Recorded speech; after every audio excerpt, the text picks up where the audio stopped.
if you will, please introduce yourself to the people. My name is Heather Victoria. I am a Jamla Records recording artist from North Carolina.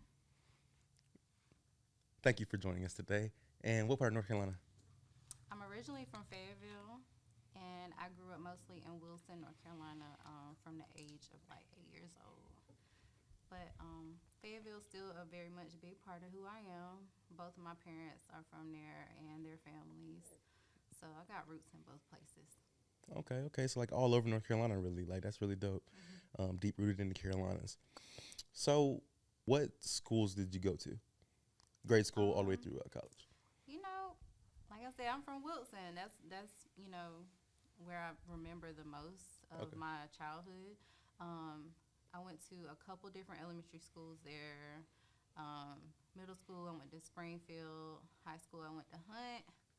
And up into college, first I went to NC State for a year and a half, and then I transferred to North Carolina Central University, class of 2012. Okay. Shout out to the HBCUs. That's what's up. That's what's up. So, hmm what did you go to school for? What did you go to college for? I went to school for mass comm. Mass comm. Okay. So hmm you always knew you kind of wanted to work in some area of entertainment, broadcasting, just speaking with people. Well, I knew that I wanted to do something that I can interact with people, Mm-hmm. whether it be media, whether it be communications, just like communication studies. So it's either going to be something with media, something with music, or actually like a high school guidance counselor. Something with Because I music. love kids. And then a guidance counselor. Wow. Okay. So, all right, I got to dial back. Now, I know you said that you love working with people, so that makes sense as far as the guidance counselor working with kids, giving back. Mhm. But you literally just mentioned that you are a jam block recording artist. Mhm. I am. When did you start singing? When did I start singing? I would say probably like 4 years old. My mom's a singer too, and she just really used to blast Whitney Houston, Mary J. Blige, Tony Braxton, Shaka Khan, Patti LaBelle, Anita Baker. I can go on and on and on. Um, you know, I'm a 90s kid, 80s baby. So I really grew up with a lot of soul. And I say that to say my earliest memory of singing, or like a really big moment about singing, was my mom always used to play Shoot by Whitney Houston. And that was a song that she helped me learn how to harmonize. Like, she literally taught me how to harmonize. And I remember her saying, "Stay on that note, stay on that note, and I'm going to do my note." And I was just like, this is hard. But yeah, that's some of my earliest memories. And then also, I was around like 7 years old. 6 or 7, I did Little Miss Fayetteville State pageant. I always loved music, so I think I did the piano there and was singing. And the last earliest memory was I was in the car with my dad, and he used to play this song over and over, over, over again. It was Rochelle Farrell, and I can't remember the man name at the moment, but the song is called "Nothing Has Ever Felt." And one day I was singing the hell out of that song because I knew it. He was playing it over and over, and he got back in the car and he was like, "You can really sing." And I was like, "Really? Okay." So yeah, for a long time, and in church too.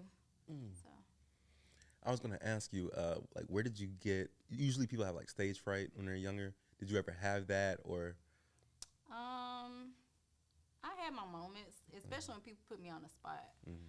Like, I feel like when my mom got married when I was like 6 or 7 years old, she made me sing at last at the reception. And I think she told me like right before. Correct me if I'm wrong, Mama, but I remember that as a moment too. And I remember feeling scared, but she was like, "You can do it." She always like encouraged me. Always put that into me in terms of like positivity and affirming. So you've known about like manifestation and all that, manifesting at an early age. Are you aware of that? Honestly, I feel like growing up, people didn't really talk about like manifestation. Not, at least not where I'm from. Um, but we did talk about prayer, and we was going to church. Now we was going, it wasn't at every week, every weekend thing, but we was active, and there was a revival one time, and just prophets talking to me about different things. Like we believe in that type of stuff, so still do. But manifestation, I feel like I was introduced more to that later on in my life.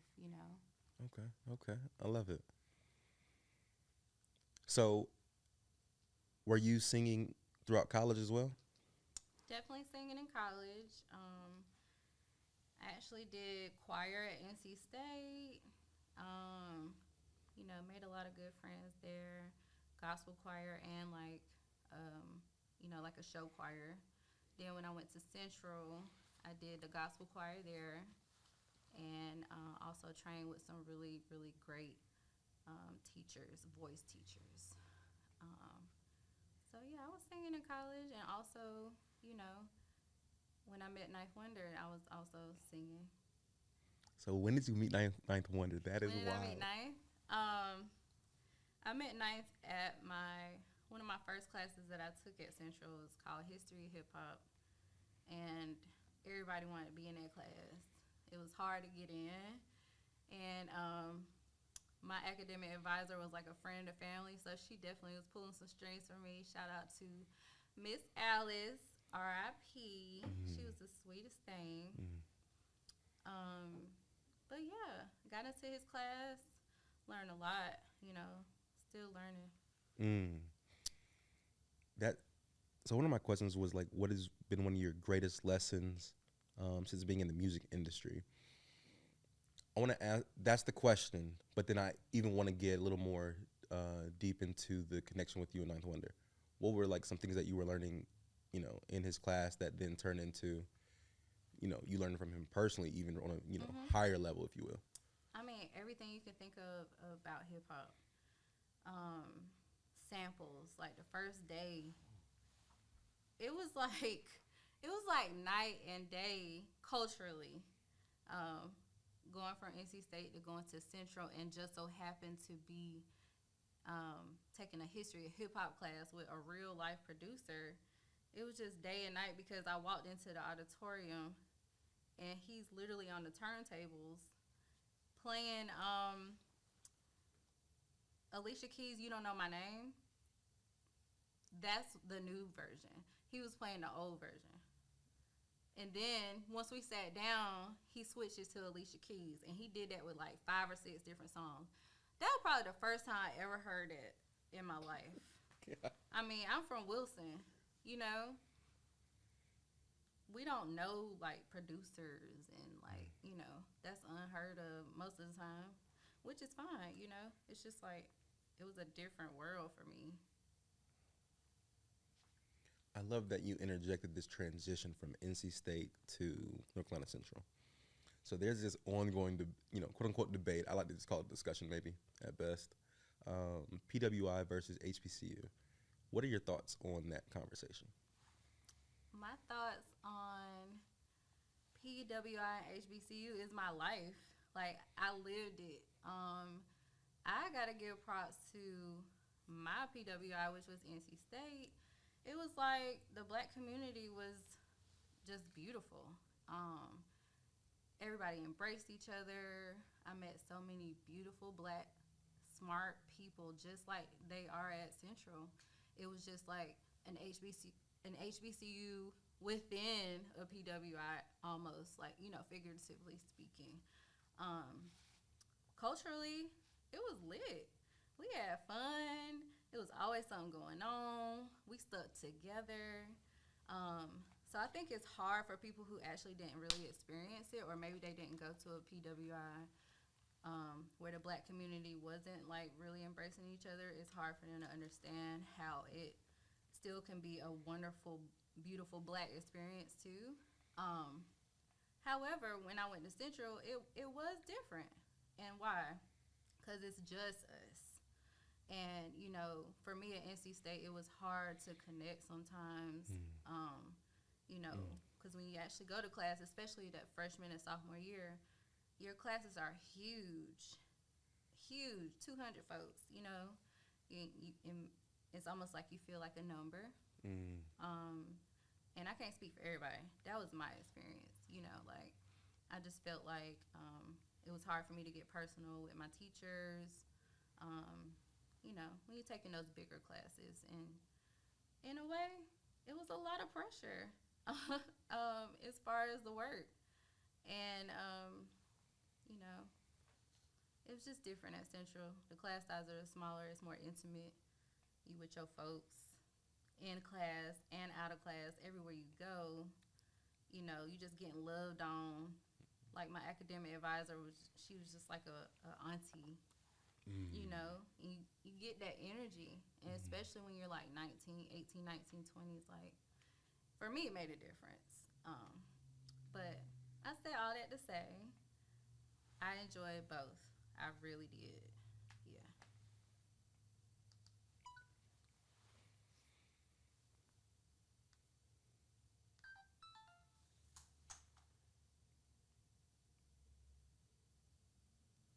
So, did your singing career take off while you were in school?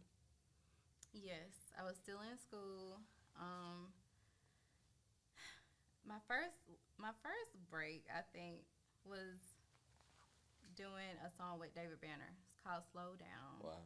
Ninth Wonder produced it. He actually produced the whole album. They did an album together.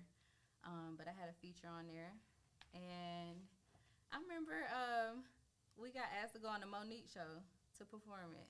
And that's when I felt like, oh, this could really be like a career, you know? And for David Banner and Knife to trust me on the song, it just gave me a new level of confidence in terms of taking it seriously. Because I was still in a space where I'm learning how to like navigate writing and putting an album together and, doing those types of things. So, yeah. Before we go any further, I think it's important to ask you, what is your version of success? My version of success would be something that gives you freedom, something that's fulfilling, whatever that something is. Financial freedom, spiritual freedom, freedom of creativity. It's a lot of different freedoms. That's what I focus on for success, and just helping to move the culture for me as an artist, and to continue to build a foundation of what R&B is truly, what soul is truly, without anything blended. Just thinking about all the hundreds of artists from the 70s and 80s and even 90s that may not have made it to mainstream, but they made it a part of their mission to still contribute to the culture. So that too. The reason I felt like I needed to ask that early was because I can kind of sense that I'm going to ask you about a few experiences that you've had, and they just seem like the idea of success at each turn. Does that make sense? Mm-hmm. And the point is so that people understand that it's a variety of characteristics that compound into the next opportunity and the next opportunity. Like you just mentioned, Ninth Wonder and David Banner trusting you on the song. And that gave you a different level of confidence to even take it more seriously. Mm-hmm. You also mentioned how you would pay attention and be aware of things, which then gave you the cue to say, hey, I can make a career out of this. Mm-hmm. You didn't get caught up in the moment. So I like to be able to break that down. Mm-hmm. All right. Very general question to you, but what is it like being signed to Jamla Records?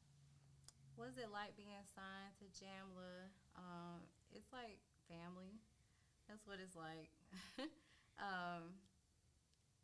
We are really like a family,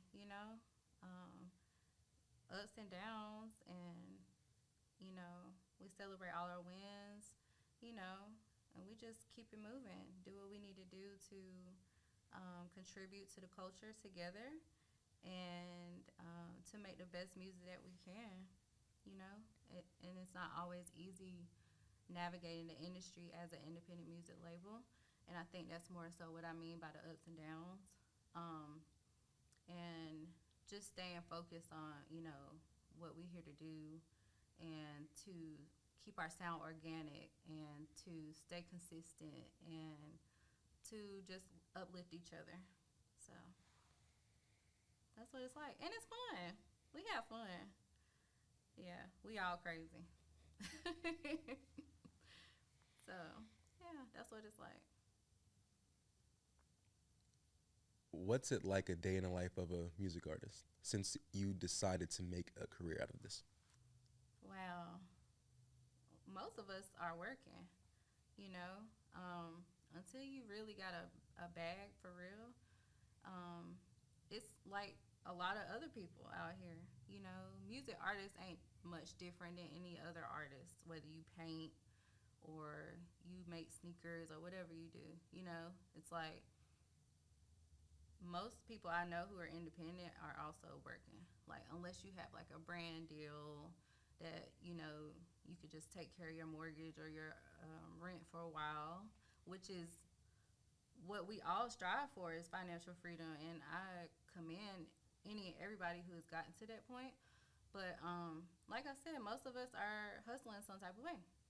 So when I'm not in the studio, as far as like a day in the life of me just being an artist, I'm doing other things. Like, I do hair, and I do a little other beauty things on the side. So yeah, that's it. Mostly hustling on the side, and also recording. That's first. That's always first. I just gave you the little realistic part first. But when I do have days that I'm not doing hair, or taking care of those type of things, I'm in the studio. I'm writing. Um, just catching a vibe, feeling different beats out. I try to keep new beats organized on my laptop, and just try to stay consistent as much as I can in terms of like going to the studio, catching a vibe, getting a song done, working on features, or that type of thing. I love how real you are with the responses. I didn't ask you to respond this way or any of that, so it's beautiful to see genuine authenticity, because there's plenty of times where you may get someone's best thoughts and daydreams when having a conversation because they want to uphold some idea of an image or something like that. That makes sense? Mm-hmm. Cool. What type of impact does your music have on people, and or what type of impact do you want it to have on people? Because I know people give you feedback on, dang, like that was fire. Or Yeah. maybe feels. Feedback that I get is that it's relatable and it's soulful, and it has good replay value. So, yeah, that's the feedback that I get. Okay. What do you want people to feel when they listen to your music? Do you think of that at all, actually? Yeah, for sure. I want them to feel seen. I want them to feel heard. I want them to be able to relate to it. And I want them to also like feel it. It's something that you can't explain, from the production and the flow of the song. So, when you might have like a chill bump, or you feel something in your soul stir, that's the type of vibe I want people to catch when they listen to my music.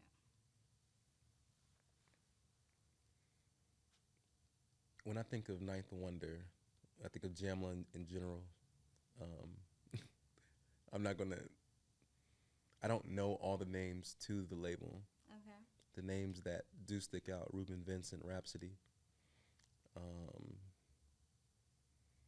when I think of that label, I think of not earthy in a sense of like, I don't know. I think that it's true to what I would define and perceive to be original hip hop. I think that it's technically sound. I think that it's fundamentally based, Mm. and at the same time futuristic. Ooh. Everything has a life cycle, and we talk about trends and repeating patterns, and what goes around comes around. Mhm. Um, if you forget your past, you're bound to repeat it type of cliche, right? Right. I feel like Jamla encompasses that in music. And it's very interesting that when I met you for the first time, I just realized, oh, wow, you're a signed artist to this label. The reason that I go there with the thought is because I wonder, do you all notice the difference in your music? And I mean you as an individual, but you clearly account for the family too. Do you notice a difference in the music that you output in contrast? I'm not asking you to compare, you see? In contrast to what you hear out in the radio spaces, more heavily, if you will. Um, I think so. And it mostly, in my opinion, has to do with the production. And on that note, I mean, the Soul Council and LaFell and my guy Zenon, you know, it's a lot of really soul intriguing producers out here that I think, we team up with and we work with and we just create a different sound. And I think it is a contrast. But, it's like being in your own little lane and being cool with it. Try different things too, but it's something about having your own sound in your own lane that is good to have contrast though. I feel like that's what the game is about. It's having balance. You know, you have your ratchet, you got your soul, you got your pop, got your country. Everybody got what they want. You got to pick and choose, just like when we used to go to the store and at the real record store, the real CD store. It's like it's all compartmentalized, and you pick what you want that day. So How? What do you think of the changes? What do you think of the evolution? Um, I asked you off air, but uh, to what level of compromise are do artists have to compromise themselves to acquire said success? If so, what level of compromising is that, or what does that look like? I mean, to me, like I said, looking at Jamla in general, mhm, if there's compromising, I don't necessarily see it. mhm. And at the same time, like I said, it's futuristic. It's bound for people to realize and uncover, unpack like the methodology behind the machine, if you will. Um, I feel like there's a lot of sacrifice more than compromise. I love that. Um, and I feel like it's important to keep some type of mystery to you if you plan on being a long term, substantial for the culture type of artist or producer. Um, we live in a time where people want to tweet everything, talk about every little thing. You ever had like a argument with an elder in your family, and it got really bad, and then like 2 weeks later y'all back cool, and it's Mm-hmm. like I'm sorry, like I apologize or whatever. It's the same thing with anybody, like family, labels, all that. We regular human beings, but at the end of the day, I don't understand why people feel like they need to vent everything out to the public because if you family, you family, and that's an old school proverb. What happens in this house stays in this house. You know what I mean? So, um, but again, sacrifice more than compromise. Um, there may be some compromises you have to do individually. Um, what that looks like is different for everybody. I feel like. But for me personally, it was just a lot of sacrifice. A lot of sacrifice. Thank you for that perspective. Mhm. In a world of instant gratification, how do you stay true to the process and to who you are in a world of, you know, TikTok and overnight, quote unquote, overnight success, through social media means or people just doing wild, crazy things? Mm. I would say finding like a balance is how I stay true to myself in an instant world. Um, it's like you definitely have to adapt because you don't want to get left behind. But then you also find that special little piece of who I am at the core and nurturing that. Um, so it's like, finding that balance. Once you do, not gonna say it's easy, but once you do, um, it doesn't feel like such a challenge, and you just gotta let it flow. Let it flow with strategy. Let's say that. I like that. That brings it in a level of intentionality um, with the mystery that you mentioned earlier. Mm-hmm. What's your biggest dream within this music industry? Biggest dream. Ooh, I would say to inspire other Black kids to do music, to do R&B, to follow their dreams. Um, to be a staple in the R&B community. That's what I want to do.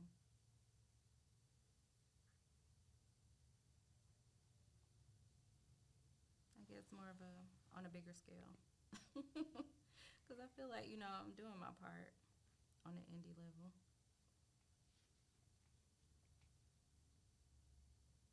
Nothing that you've shared has seemed to be glamorized at all. Would you agree? Mm-hmm. Because I'm from North Carolina. Like, for real. Real country girl from the 2-5. I think that's what makes me, like, more humble. And I remember growing up on the street with no street lights, looking at the stars, just, like, being bored. We was bored back then. We ain't had no electronics like that. You had a basketball, you had a bike, you might have a little CD-ROM on the computer. You had books. So we had a lot of time to like dream and imagine stuff. So for me, I love to sing, but even thinking back, being from the country for real, you don't really dream of like becoming a singer. I just knew that I love to sing, if that makes sense. Yeah. 100%.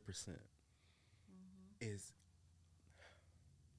the world of R&B from my vantage point has changed so much um, that it's nice to still feel, you know, R&B artists stay true to what R&B was and not what they want, the radio or elite music industry representatives or owners, whatever they want to push, in mass.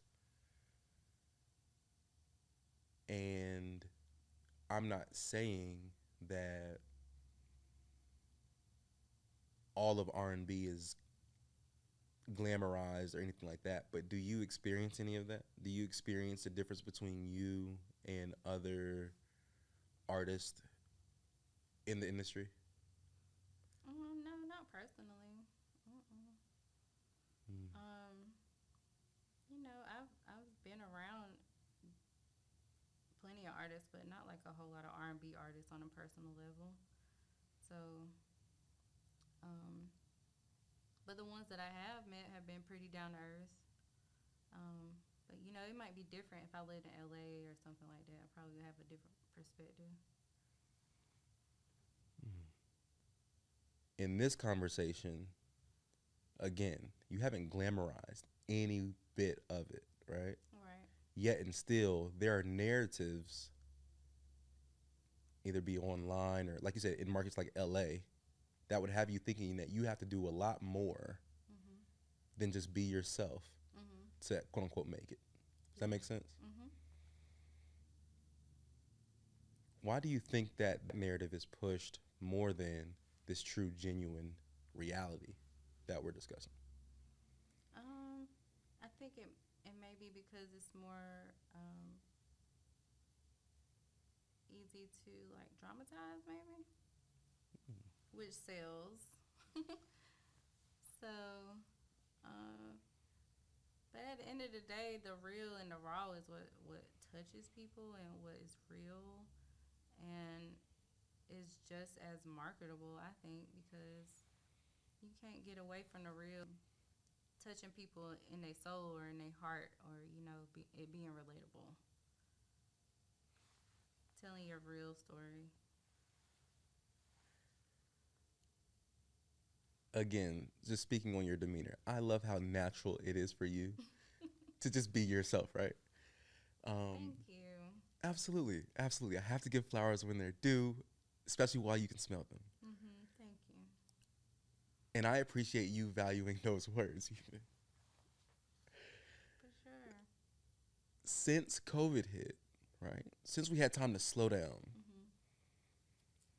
people have started to discover a different level of authenticity. At least that's what buzzword has hit social media, and people are, even marketing agencies, right? How do we tell a more authentic and genuine story?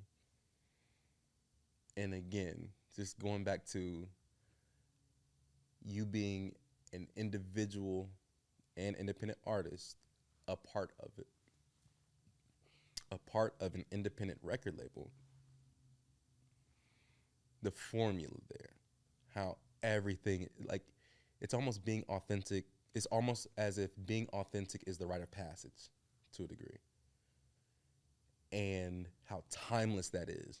Because again, instant gratification, TikTok and now Threads app, there's always these levels of innovation in technology, these innovation in ways of large companies reaching the public eye, and getting you to view what it is that they want you to view, hearing what they want you to hear.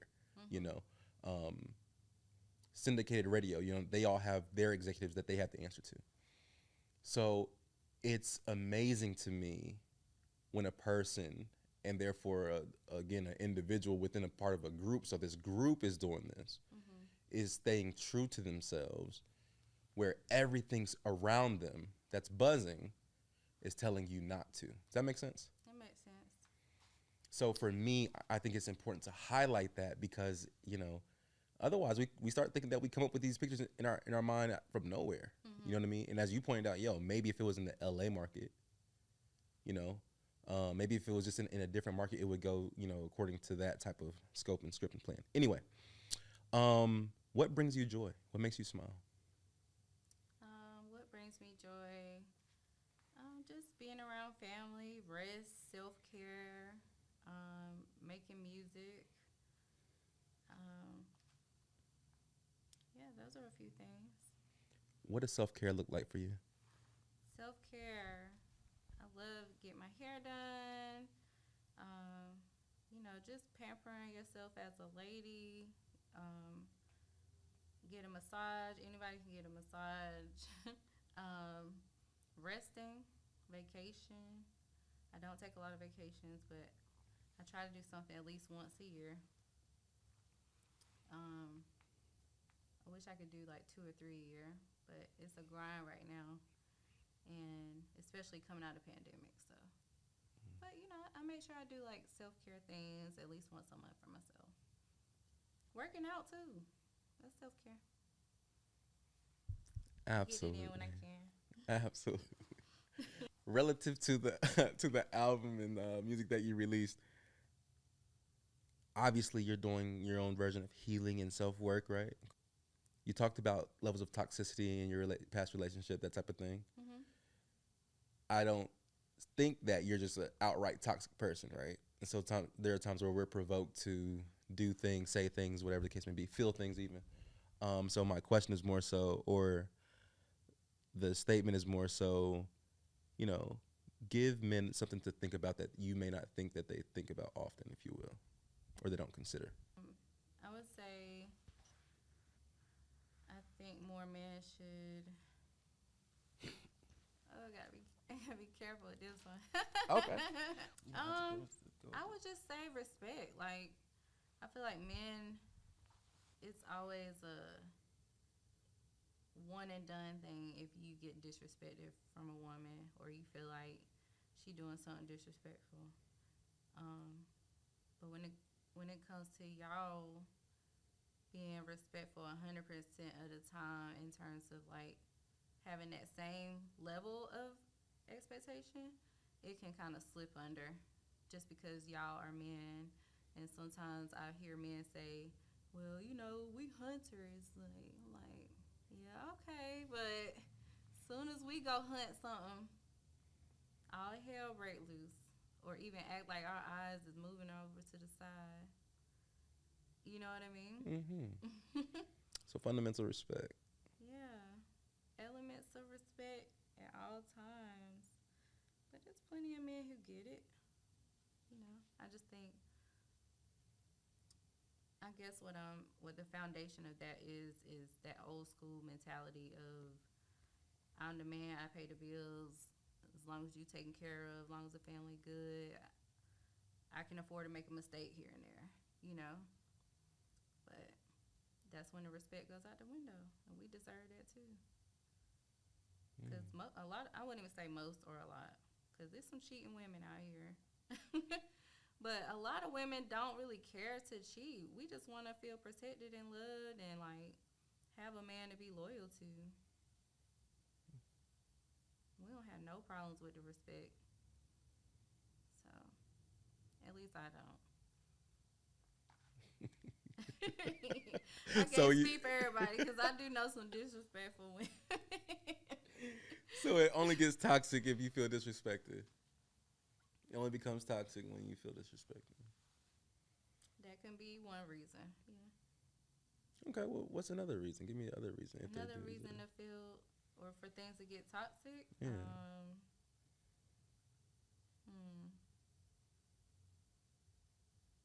Just like a lack of loyalty, I guess. That too. Spicy. Is it worth asking you what is loyalty to you? What is loyalty? Just staying true, being transparent. Just be the type of partner or friend that you would want in return. And no matter how tough things get, you know, just don't allow it to be a wavering thing. Unless it just goes way too far, obviously. You gotta have boundaries. Absolutely. But yeah. Okay. I don't think it was negative. I really like to know people's thoughts. You know what I mean? I like to know the depths of their feelings and where they're coming from when they say things. I think that we have the power of words and communication, and we can only become clear and more clear through more communication. What do we have to look forward to? What are you looking forward to? What's on the horizon? What's on the horizon? Man, I'm just so excited about this album. Yeah. You know, probably another single before the album drops. Okay. Definitely gonna work on the Toxic music video. It's gonna be a movie, so we taking our time with it, but it won't be too long. And I'm looking forward to doing more shows. I'm looking forward to getting more outside in Charlotte. I just moved here in November, so. Welcome to the city. Yeah, thank you. No doubt. I'm loving it. No doubt. Like I said, more shows, more events here in the city. Tapping into some of the sports games, hopefully singing at some of those events. That would be really dope. But I'm a show girl. I love to do shows. I love an R&B vibe. I love anything R&B night. I love that there's so much R&B stuff going on out here. Every week is something. So I think that's dope. But yeah, hopefully next year going on tour. That would be ideal. I love the tour. I got real in my feelings when I went on that tour route and I had to come home and sit down. I was like, so I really ain't gonna do no shows this summer? All right. Yeah, it's messed up. So, yeah, and I got a, you know, it's just some other things coming I'm really excited about. So I'll share with y'all at a later time. No, we definitely look forward to that. Anything that you feel like we haven't asked you? I do want to ask you like things about Charlotte and all that type of stuff, but I think, you know, when you've been here for a bit longer, you may be able to give more feedback on that. Unless there's something that, you know, you're dying to mention about Charlotte that you love or whatever. But not really. Yeah, okay, Not cool. yet. Night Jake, no doubt. Book me. Yeah, yo, Book me. I do. book I Heather do a Victoria. real good live show with a live band. Like, let's do it. Yo, I'm looking forward to it. I'm really looking forward to that. So you gotta let me know when that does happen. I have no doubt about it that it will. You feel like there's anything that I haven't asked you up to this point that you Mm, just want to share with the people? I guess about like, hmm,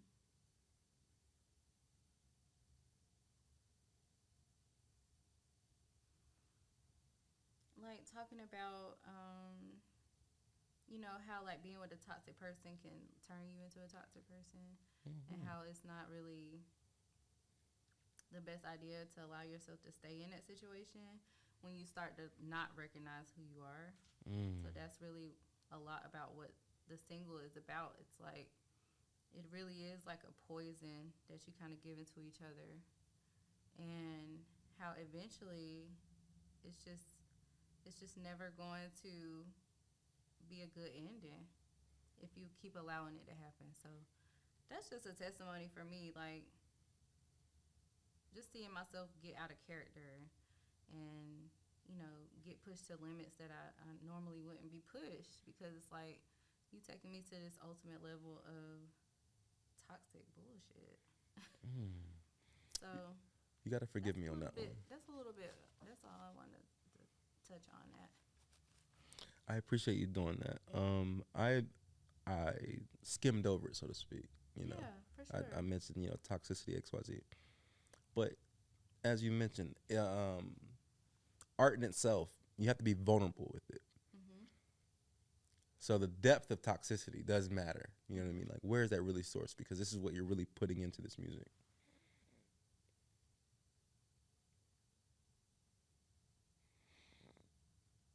Hmm. Is this the only? Is this the deepest relationship that you're coming out of? Mm, yeah, it was kind of like it was a mix of it was a mix of a relationship and also like a situationship over a few years. Mm. So it's kind of a collection of two different situations where it wasn't a good match. And for me, I think as a loyal person, you get caught up in standing on that loyalty no matter what, even when you know deep down it's not the best match for you long term. And I think crossing that bridge and understanding that I'm still a good person if I choose not to be loyal to this anymore.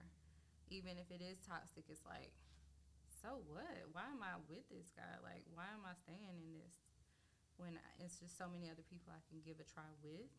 And it took time to understand how it would be me more so valuing myself over the loyalty that I felt like they deserved or that my character um, prescribed to. Thank you for joining us today and having this conversation with us. We look forward to more. Thank you so much. Y'all go stream Toxic now. It's out. Look forward. The album is on the way.